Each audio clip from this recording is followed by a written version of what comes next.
이달 7월에는 나라 안팎으로 중요한 일정들이 많이 예정이 되어 있고 그 결과에 따라서 올해 한국과 미국은 물론 세계 증시 흐름이 좌우될 것으로 예측되고 있습니다. 그래서 오늘은 이달 중에 예정된 일정과 그리고 결과 전망에 대해서 순차적으로 짚어보는 시간 마련했는데요. 한국경제신문의 한상춘 논설위원 이 자리에 나와 계십니다. 안녕하십니까? 네, 안녕하십니까? 자, 먼저 마감한 미국 증시 흐름상 특징부터 짚어주시죠. 네, 월가에서 그 7월에 네. 굵직굵직한 일정들이 많죠. 그래서 그 일정이랑 또 한국 일정이랑 그 이렇게 포함시켜서 7월 달에 중요한 일정들을 한번 쭉 스케치해보는 이런 시간을 한번 보면 향후에 증시 향방과 관련해서 머릿속에 좋은 흐름이 전개되지 않겠나 하는 생각이 듭니다. 일단 오늘 그 미국 증시는 앞서 서상영 이사께서도 이제 말씀해 주셨습니다는 차분한 움직임이죠. 중요한 일정이 2분기 기업들의 실적 발표를 아마 이제 오늘부터 본격적으로 시작되죠. 네. 앞두고 있기 때문에 대체로면 다우존스 지수가 0.3포인트, 3%, 그다음 나스닥 지수가 0.2%포인트, 퍼센트대로 이렇게 상승했지만 그렇게 미국의 월가에서는 크게 의미를 두지 않는다 이렇게 이제 보시면 되겠습니다. 자연스럽게 지난 주말의 상승의 연장적 차원에서 상승세가 같다 하는 이론적으로 해석하는 분위기가 미국의 그 CNN이든가 CPTV, 블룸버그의 방송에 나오는 증시 해설가들의 모습이다 이렇게 보시되는데요. 역시 그 델타 변이에 대한 유럽과 미국의 차이가 조금 있습니다. 델타 변이에 대해서 미국 입장에서는 델타 변이에 대해서 이 물사업이라 해서 이미 그 파이저라든가 이런 측면에서 델타 변이에 그 이렇게 맞는 이런 그 백신들이 속속 개발될 것이다 하는 측면에서 우려가 좀 완화된 차원이거든요. 네. 그러다 보니까 여행지라든가 이런 측면에 많이 편입되어 있는 다우존스 지수가 비교적 올랐다 이렇게 보게 됐습니다. 이런 것이 그 연일 시장 참여자들의 위험 선호 심리, 그다음에 안정자산 선호 심리를 나타내는 CNN FGI 지수에서 그대로 나타나는데요. 지난 주말에 37에서 이번에는 38 레벨 정도에서 거의 변함이 없습니다. 그러다 보니까 자연스럽게 이 지수에 많이 의존하는 게 최근에 미국의 국채금리거든요. 오늘 미국의 국채금리도 1.37%로 장중한 때 이렇게 되고 있지만 그렇게 큰 의미는 없었습니다. 그래서 전반적으로 보면 지난 주말과 마찬가지로 1.36%에 대해서 안정되는 움직임을 보이다 보니까 최근에 그 FGI 지수, 미국의 10년물 국채금리 이것이 증시에 이렇게 영향을 주는 굉장히 큰 변수였었죠. 두 지수가 안정세를 찾다 보니까 결과적으로 보면 미국 증시도 큰 의미를 두지 않고 소폭 상승세가 이어졌다 이렇게 이제 보시면 되겠습니다. 오늘 뭐니 해도 가장 큰 관심은 사실 바이든 정부의 신독점법 규제죠. 네. 이게 이제 아마 대형 기술주도 오늘 다우존스에 비해서 우리가 얘기하는 그 성장주다 이렇게 분류하는 사람들이 얘기하는 그 성장주가 많이 편입되어 있는 나스닥 지수의 상승폭이 그렇게 다우지수보다 올라가지 않았던 요인도 이 요인이 크게 작용한 것이 아닌가 생각하는데요. 앞으로 시간이 가면 갈수록 우리도 이 방송을 통해서 연초부터 계속해서 말씀드리긴 했습니다는 기업 권력이 국가 권력을 이렇게 그 우위에 두는 이런 것을 정부 차원에서 규제하겠다 하는 입장이 속속들이 나오고 있죠. 그런 측면에서 반독점 규제가 지금 나스닥에 이렇게 편입되어 있는 그 대형 기술주들의 그 움직임을 좀 이렇게 장애로 작용하고 있는데요. 최근에 보면 허스만 허핀달 지수라는 것은 HHI 지수라는 건 잘 아실 거로 봅니다. 이건 한 시장 내에서 특정 기업이 얼만큼 이렇게 독점 정도가 심한가 하는 것을 알 수 있는 지수거든요. 네. 근데 이제 최근에는 허스만 허필달 지수가 과거의 제조업일 때와 지금은 기술업종들이 시장을 지배하고 있지 않습니까? 그렇죠. 그런 측면에서는 한편으로 여계적인 세계 공동 차원에서 법인세를 15% 정도 통일시키자. 홍남기 부총리께서는 20% 좀 올려야 되지 않느냐 하는 이런 시각도 있습니다는 대체로 너무 많이 올리면 안 된다. 그래서 15% 정도대로 이렇게 합의되는 이런 분위기거든요. 그러다 보니까 사실 대외적으로는 레벨 플레잉 필드를 가져가고 대내적으로 보면 독점 규제 부분을 좀 가져가야 되거든요. 그래서 새로운 그 기준에 의해서 신허스만 허핀달 지수 여기 앞자에 뉴라고 해서 뉴 허스만 허핀달 인덱스에서 새로운 NHHI 지수가 개발될 것이다 하는 측면도 시청자분이 성장률을 얘기하는 대형 기술 투자할 때 주목하실 필요가 있다 이렇게 보겠습니다. 이 대형 기술주에 대한 부담은 우리 캐스터분께서 연일 지적해주고 있습니다는 중국의 시진핑 정부가 네. 굉장히 대형 기술주에 대해서 규제를 많이 하죠. 알리바바라든가 지금 다다 튜닉이라든가 이런 쪽에서 많이 규제하고 있습니다는 이거는 세계 보편적인 입장으로 가지 않겠느냐 이렇게 보고 있습니다. 그리고 어제 관심이 됐던 것이 삼성전자 국내 증시에서는 지수가 코스피 지수가 오른 것보다도 삼성전자 지수가 8만 원 정도 이렇게 떨어져서 바로 좀 회복할 수 있느냐, 8만 원대로 바로 회복할 수 있느냐 하는데요. 어제 방송에서도 지난 주말에 미국의 주가가 비교적 큰 폭으로 올리는 점을 감안해 볼 때 삼성전자 주가가 반등하겠지만 외국인 매도세가 이게 진정됐냐 하는 여부인데요. 외국인 매도세가 매도 규모는 좀 줄긴 했지만 매도가 지속되면서 8만 원대에 바로 회복하지 못한 점 이런 것이 향후에 삼성전자 그리고 삼성전자가 비중이 높은 코스피와 관련해서 한국 증시 앞날에 좀 상당 부분 어제 삼성전자 흐름에 대해서 굉장히 관심이 갖는 네. 것이 외국 시가지다 이렇게 보시면 됐습니다.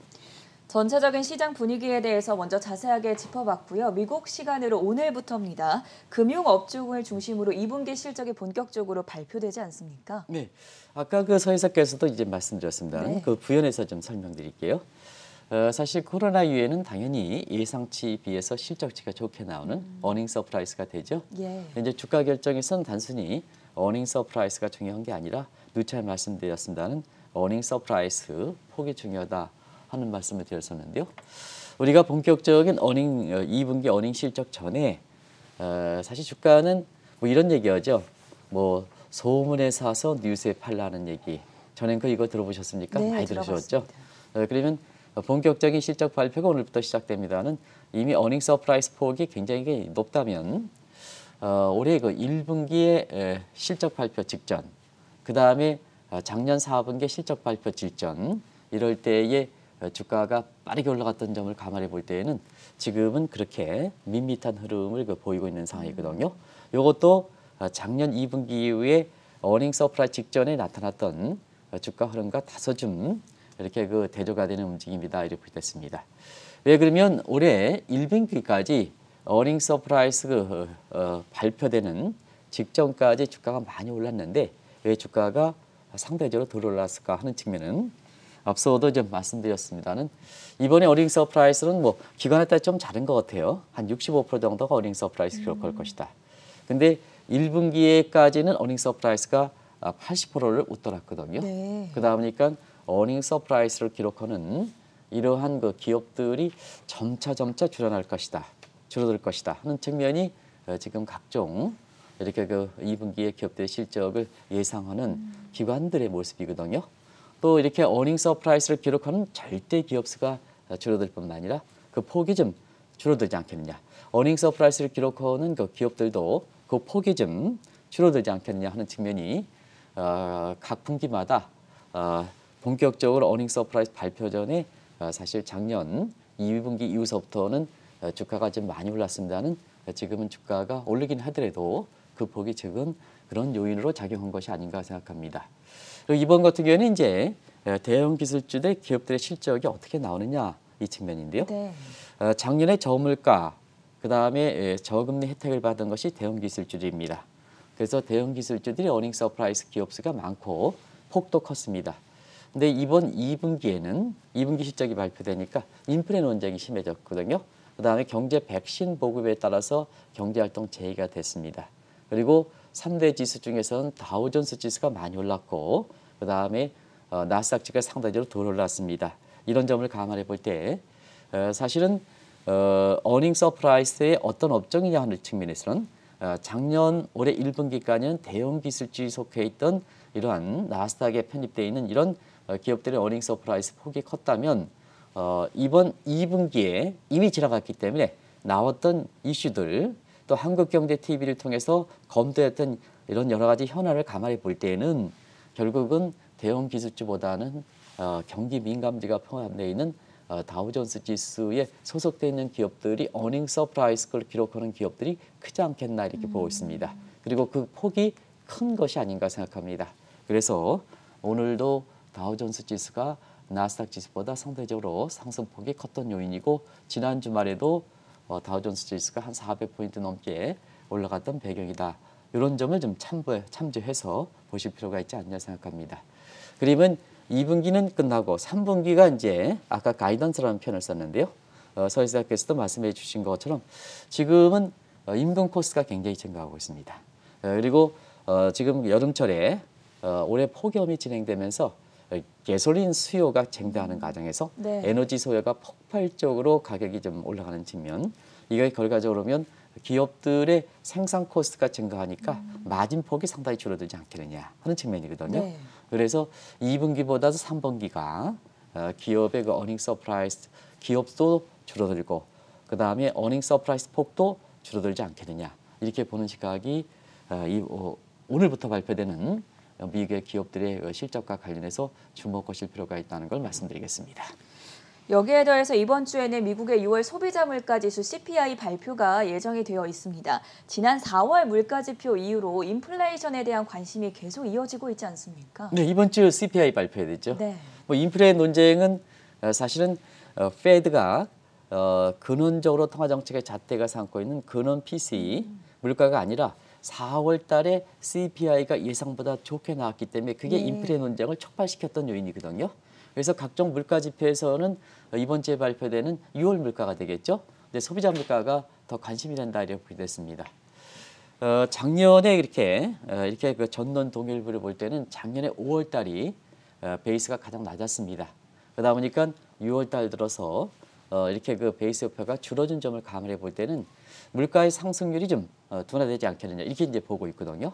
관심이 되는 것은 일단은 6월 그 CPI 상승률이 전월 달에 5월 달에 5%를 상회해서 충격을 줬었는데요.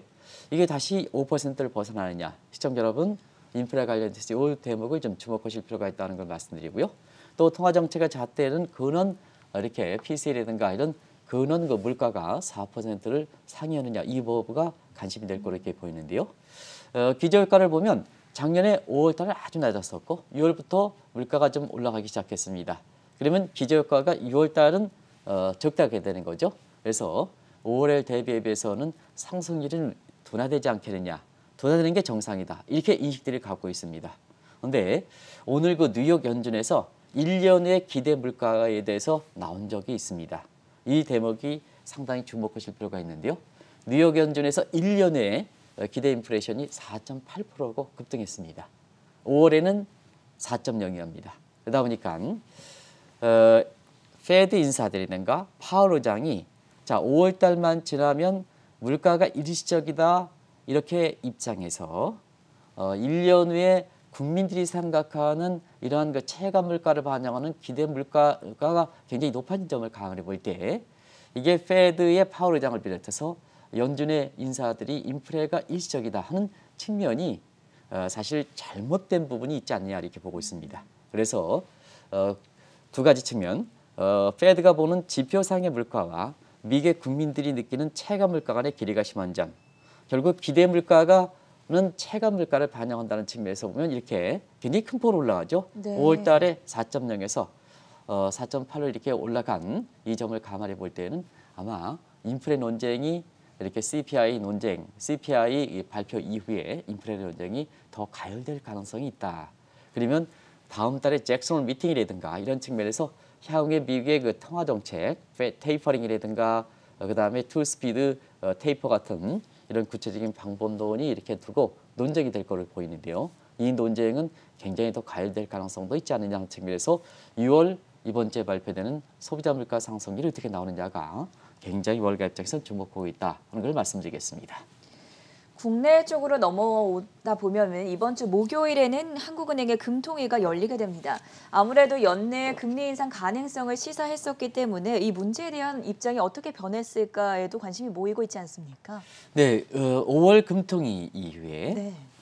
금리 인상 가능성을 연내 시사하고 또 그 위에 이렇게 한국은행 입장에서도 금통위가 끝나고 브레이크아웃 기간이 이렇게 우리는 뭐 묵시적인 분리가 기간이 끝나고 난 이후에 네. 하는 인사들이 일제히 합창하듯이 연내 금리는 한 2차례 인상 그리고 2차례 인상하더라도 이렇게 저금리 기조가 계속해서 되는 거다 하는 측면에 한국경제이트 입장에서는 이렇게 그 분야에 대해서 좀 심증한 입장을 좀 전해달라 하는 입장을 좀 계속해서 말씀드렸습니다. 아마 지금 이번 주에 목요일에 사실 금통위가 열릴 예정입니다는 이번 주에 금리를 올리는 못하겠죠. 그런 측면에서 이런 국면이 되기 때문에 그렇습니다. 통화정책의 시차가 크기 때문에 9개월 1년이기 때문에 시차가 크기 때문에 너무 금리 인상에 대해서 너무 이렇게 나서서 발행하면 안 됩니다.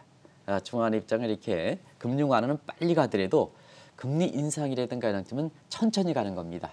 풀어주는 건 화끈하게 빨리 풀어주는 거고 조이는 건 천천히 조이는 겁니다. 인생사가 그런 거 아니겠습니까?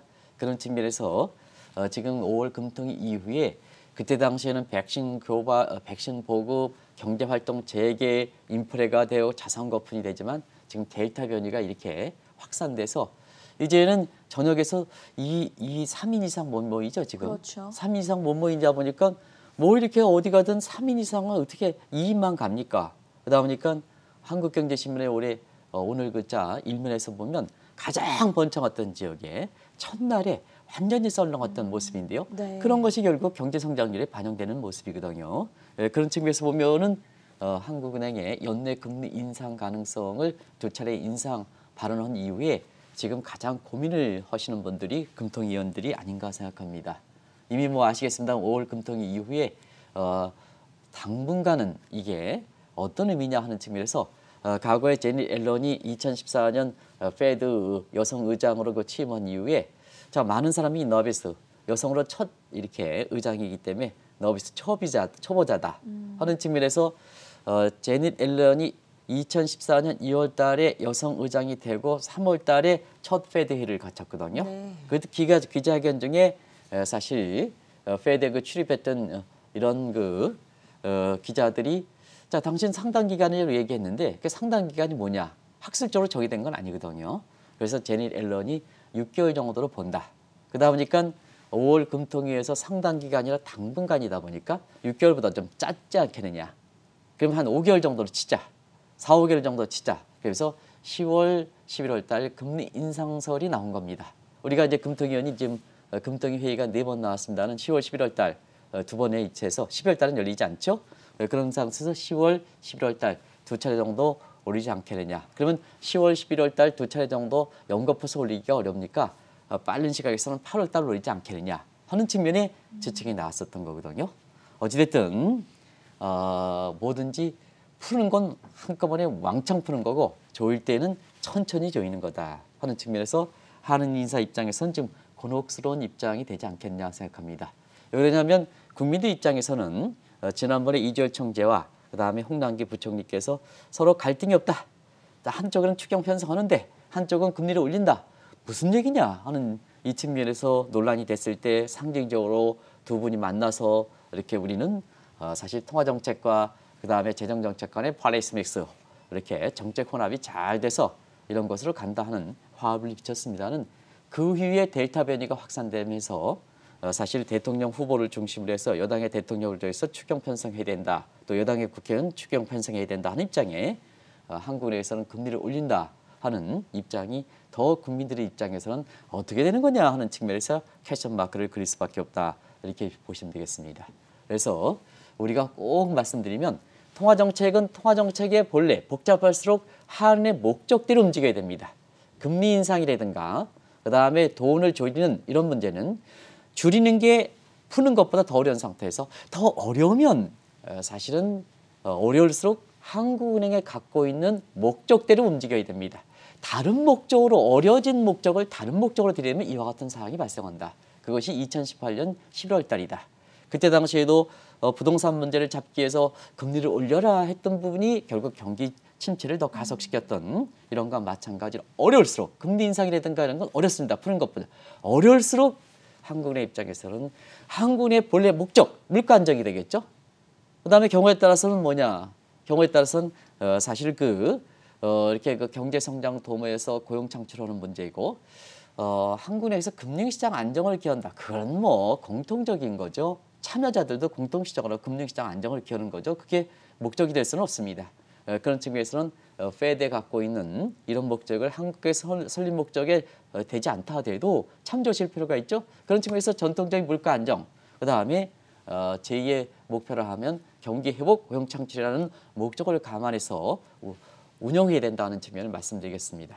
가계부채가 위험수에 도달했기 때문에 또 강남적인 부동산 거품을 잡기 위한 통화정책의 본래 목적의 이외대로 다른 목적으로 이렇게 발령하면 이와 같은 난기류 현상이 발생한다 하는 걸 말씀드리겠습니다.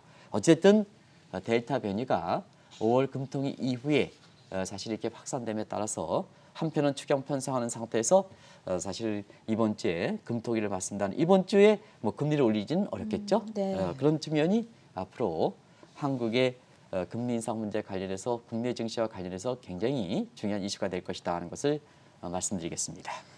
금통위가 시작되는 비슷한 시각에 중국의 2분기 경제 성장률도 발표될 것으로 예정이 되어 있는데 중국 경제에 대해서 현재 상황은 어떻게 바라보고 계십니까? 어제 그 중국은행이 금리 완화 네. 이분이 한국의 코스피에 영향을 미쳤다 하고 앞서 이제 진단해 줬지 않습니까? 근데 사실은 한국의 투자자 입장에서는 최근에 우리가 이 방송을 통해서 연초부터 글로벌 테마섹과 관련된 ETF 관련해서 중개 전기차 ETF를 좀 추천해서 수익률이 굉장히 높죠. 예. 그래서 특정 대형 자산운용사 같은 경우는 중국의 ETF가 관련된 이렇게 우리 시청자분이 현명하신 겁니다. 수익이 나면 몰리게 되는 겁니다. 그러다 보니까 대형 자산운용사의 중국 관련된 ETF가 자금이 1조 정도 몰려서 올해 최고 히트작이다 하는 쪽도 나오고 있는데요. 그러면서 중국에 관련해서 관심이 상당히 높습니다. 그런 측면에서 중국이 올해 2분기의 성장률 이번 주에 이제 좀 빠르면 발표될 거 이렇게 보이는데요. 대체로 보면 중국 경제 지금까지 좋았죠. 이렇게 한번 보겠습니다. 작년에 1분기에 마이너스 6.8에서 쭉 해서 중국 경제 성장률이 점점 높아지는데 자 올해 1, 4분기가 갑작스럽게 18.3% 높아졌죠. 몇 배입니까 저게? 3배는 높아졌죠. 작년 4분기에 대비해서는. 네. 그래서 저는 그 게스트 수치를 보다가 너무 한꺼번에 확 됐는지 제가 그 통계가 저 잘못된 게 아니라고 굉장히 좀 엄숙하게 보는데 통계는 정확합니다. 네. 그렇게 통계를 의심하지 마시기 바랍니다. 정확합니다. 3배 이상 뛰었습니다. 이게 중국 경제인데요. 왜 그러냐? 통계 방식이 때문에 그렇습니다. 올해 1, 4분기는 작년 1, 4분기의 전년 동기비 개념이거든요. 작년에 마이너스 6.8 빠졌지 않습니까? 그러다 보니까 성장률이 저렇게 높게 나온다. 이렇게 이제 보시면 되겠습니다. 2분기는 성장률이 3.2도 그렇게 했었죠. 그러니까 2분기는 성장률이 약간 좀 떨어지겠죠. 전년 동기비 개념으로 8%로 나온다. 8%도 굉장히 높은 수준이다 이렇게 보겠습니다. 그래서 연간으로는 8%대에 나올 거 이렇게 보이는데요. 자, 중국의 성장률이 8% 나오면 이 자체는 굉장히 좋은 겁니다. 왜냐하면 좋다고 해야 되는데 제가 기준이 없기 때문에 얼마큼 좋은지는 말씀드리지 않겠습니다. 왜냐하면 중국이 올해 양해 대회를 통해서 중국이 연간 목표치를 제시하지 않고 있습니다. 아시겠지만 질적 성장이 도모하다, 균형적 성장이 도모하다. 그래서 쌍순환 전략, 홍색 공급학 전략 다들 아실 겁니다. 이런 질적인 성장을 제기한다는 측면에서는 사회주의 국가에서는 계획경제고 계획경제에서는 그 해당 연도 해당 또 13차 5개년 계획이면 연간 기간 동에 목표 성장률을 제시하는 것이 계획경제 아니겠습니까? 그러나 사실은 시진핑이 공산당 선언 100주년을 기해서 올해부터는 목표치를 제시하지 않다 보니까 중국의 성장률이 8%라 하더라도 이것이 목표치 대비해서 얼마큼이냐는 평가가 할 수 있는데 평가는 사실 중국의 발전 단계를 보고서 이렇게 외부적으로 평가는 상당히 높은 성장률이다 이렇게 보이됐습니다. 어쨌든 이번에 성장률이 8% 나오느냐 이 여부에 따라서 시진핑이 지금 가장 주력하고 있는 질적 성장 도모에 어떻게 보면 2분기가 올해 3월 달에 양해 대회를 끝나고 4월부터 이게 시작되니까 질적 성장을 도모하는 첫 분기가 2분기거든요. 그래서 2분기 성장률이 어떻게 나오냐에 따라서 이 질적 성장 논쟁이 이렇게 커지지 않겠느냐 이런 층이거든요. 그런 각도에서 어쨌거나 중국의 입장에서 보면 중국의 전기차 ETF도 높은 수익률을 기록하는 것과 마찬가지로 지금 중국에 대해서 관심을 가져야 볼 것은 미개 주가가 많이 올랐습니다. 거품 논쟁이 있습니다. 중국은 상대적으로 덜 올라왔습니다. 그리고 지금 한국 기업의 입장에서는 미국도 끌어들이고 중국도 끌어들입니다. 그래서 최근에 중국과 관련돼서 중국과 관련된 화장품주라든가 그다음에 여러 가지 뭐 오스템이라든가 이런 임플란트 같은 이런 주가들이 아주 높게 상승하는 것도 바로 그런 측면이거든요. 네. 그래서 시청자분 오랜만에 사드 배치에서 중국에 대해서 이렇게 주식에 대해서 관심이 이렇게 덜했었는데요. 이미 돈이 있으신 분들은 중국에 대해서 이렇게 전기차 ETF라든가 넣어서 높은 수익, 벌써 30%가 넘었다 그래요. 높은 수익이 기록하는 만큼 사실 중국에 대해서 재차 관심을 가지실 필요가 있지 않냐 하는 생각이 듭니다. 그리고 다음 주 20일이죠. 바이든 정부가 출범한 지 벌써 반년이 되는 날이가 됐는데 이때 바이든 대통령의 연설이 예정이 되어 있습니다. 어떤 내용을 발표할 것으로 보십니까? 네, 벌써 6개월이 됐어요. 네. 오늘이 13일인가요? 그렇죠. 그러면 20일이면 벌써 그 일주일 6개월이 남았네요. 6개월이 됐네요. 트럼프 정부 때 워낙 이렇게 세계 경제를 흐트러뜨렸다 보니까 바이든 대통령의 그 출범 이후에 사람의 기대가 이렇게 돼서 그런지 빨리 간 것 같습니다. 네. 원래 남녀 간의 관계도 좀 이렇게 안 좋으면 그 기간이 만나는 기간이 굉장히 길게 느껴지는 거고 이렇게 전엔코도 연애한 기간에 남자 파트너와 상당히 좀 이렇게 관계가 좋으면 하루가 뭐 이렇게 빨리 짧은 거예요. 지나가죠. 그래서 그런 각도에서 일단은 바이든 정부가 6개월이 굉장히 빨리 갔다 하는 측면은 트럼프 정부의 반작용이 아닌가 하는 생각이 듭니다. 한번 6개월 정도 지나는 시점에 지나는 때에 바이든 정부 6개월을 종합적으로 좀 말씀드리도록 하겠습니다. 주식과 관련돼서는 1분기의 경기 부양책 3월 달에 확정해서 조만간 곧 실시했었죠. 그래서 1조 9천억 달러 확정하고 시행하고 이게 주가가 미국 주가를 상반기에 끌어올렸고 경기 민감주를 중심에서 끌어올렸던 가장 큰 배경이다 이렇게 보겠습니다. 그래서 나스닥보다는 미국의 경기 민감주가 상반기 수익이 가장 컸다. 한국 주식보다도 이렇게 환차익을 감안하면 5배 정도 컸다 하는 측면이 바로 1조 9천억 달러의 경기 부양책 시행에 따른 효과다 이렇게 보시면 되겠습니다. 그리고 하반기에는 아마 이 점을 바이든 정부 6개월이 되는 시점에 바이든 대통령이 국민을 통해서 호소하지 않겠나 생각합니다. 일단 아직 확정되지 않고 있습니다는 1차 인프라 확정안 당초 2조 2천억에서 지금 1조 2천억 길게 보면 단년도에는 1조 정도 내외로 이렇게 보는데요. 이거에 대해서 의회에 통과는 됐습니다. 거의 통과는 기정사실화 됐습니다. 결과적으로 이것이 미국의 국가 계조와 맞물려 있기 때문에 미국의 인프라를 확충시키는 문제, 그다음에 반도체 굵기와 관련해서 이 부분에 집중적으로 돈을 쓸 거로 보이기 때문에 이 대목과 관련해서 사실상 하반기에 미국 증시의 모습도 좌우하지 않겠느냐 하는 생각이 들고 또 한 가지 인프라 개혁이 있습니다. 이 물적 인프라에 의해서 사회 교육적 인프라거든요. 요 대목은 이제 한 1조 정도 달러가 나오는데요. 요 하반기에 이것이 미국의 국민들 바이든이 화합과 통합을 강조한 측면에서 보면 교육, 사회교육 인프라가 가장 중요합니다. 사회교육, 누구나 균등한 사회. 지금 왜 대형 기술주를 비롯해서 아마존이라든가 이렇게 두들겨 패느냐. 결국은 대형 기술주의 M&A를 통해서 이렇게 되면 기업의 독점력이 심해서 거기에 소속되어 있는 사람은 왕창 돈을 벌고 거기에 소속되지 않는 교육을 받지 못한 사람은 스퀘어리빙 상한 효과에 의해서 굉장히 소득 불균형이 심해졌지 않습니까? 예. 근데 이런 추세가 앞으로 바뀝니까? 더 심화된다 본다는 이쪽 부분에 교육을 강조해야 되거든요. 그래서 전면적으로 델타 변이가 있다 하더라도 전부 대면 교육으로 하겠다 하는 입장으로 9월 학기서부터 시작되는 거고요. 그다음에 사실 사회교육 인프라 측면에서 그러면 뒷받침해 주겠다 하는 측면에서 예산을 배정하는데요. 이게 이제 하반기에 놓이는 사항이거든요. 그런 측면에서 이쪽 대목에 있어서는 적자국채 발행을 하면 금리가 올라갈 가능성이 있기 때문에 부담이 될 가능성이 있거든요. 네. 그래서 측면에서 보면 있는 사람들이 bonanza 이펙트가 있는 상태에서 그 사람에 대해선 증세를 통해서 재원을 확충하겠다 하는 증세 논쟁이 아마 하반기에는 굉장히 가열되지 않겠느냐. 그런 측면에서 bonanza 이펙트가 있는 대형 기술주와 기술의 반독점 규제과 함께 이렇게 채굴세율을 때리는 이런 측면이 되기 때문에 하반기에 많은 사람이 얘기했던 성장주 우리는 이제 구별하지 않고 있습니다는 성장주의 모습이 갈까 하는 측면도 시청자 여러분 한번 참조해 보실 필요가 있다 하는 것을 말씀드리겠습니다. 이달 말 일정으로 넘어가 보도록 하겠습니다. 27일을 전후로 해서 미국과 한국 상당히 분기점이 중요할 것으로 보이는데요. 페드 회의가 열리지 않습니까? 하반기 첫 회의죠. 네. 이렇게 해서 10월 그 페드 회의가 열리는데 하반기 첫 회의인 만큼 여러 가지 그 관심이 되지 않겠냐 생각하는데요.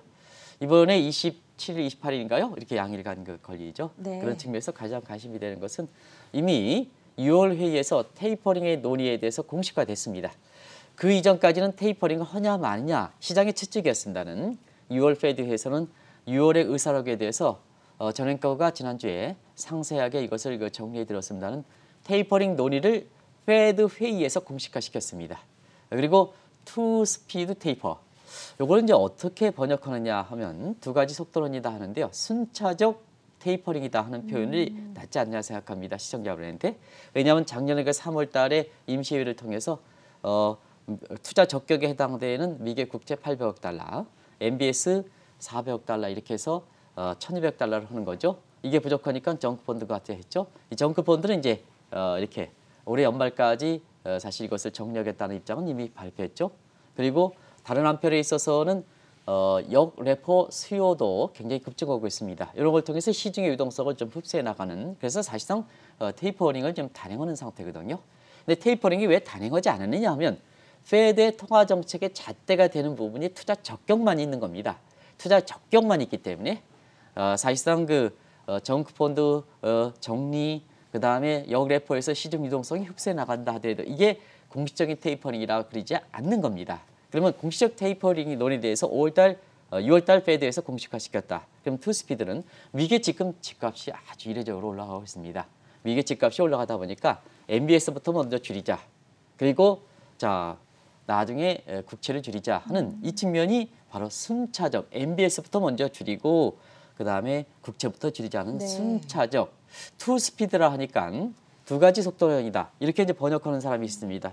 두 가지 속도론하면 이거 동시대 시몰테니어스 동시대 MBS도 하고 그다음에 국채도 하고 동시대에 이걸 빨리 하고 이걸 한다. 이렇게 이제 오혈서가 있거든요. 그래서 MBS부터 집값 안정차 MBS도 먼저 줄이고 그다음 나중에 국채를 가져가겠다 하는 입장입니다.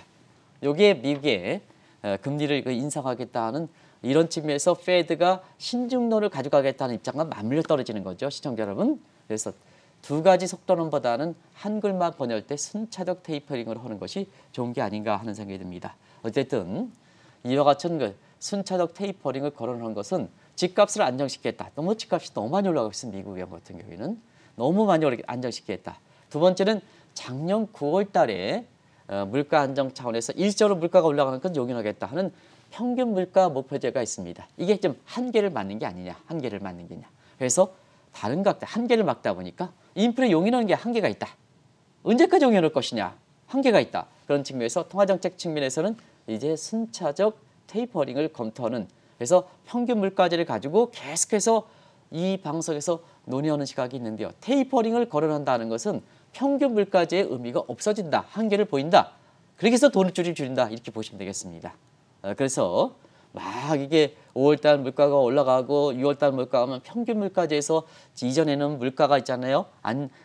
목표치보다 낮았기 때문에 앞으로 2013년까지 물가가 올라가는 것을 평균 물가제에 의해서 이렇게 해서 계속해서 인플레 문제가 그렇게 문제가 없다. 금리 완화 지속된다 하는데 테이퍼링을 거론한다는 것은 평균 물가제에서 물가가 올라가는 부분에 대해서 용인하는 부분이 한계를 맞는다. 그래서 통화정책의 긴축 단계로 가는 거거든요.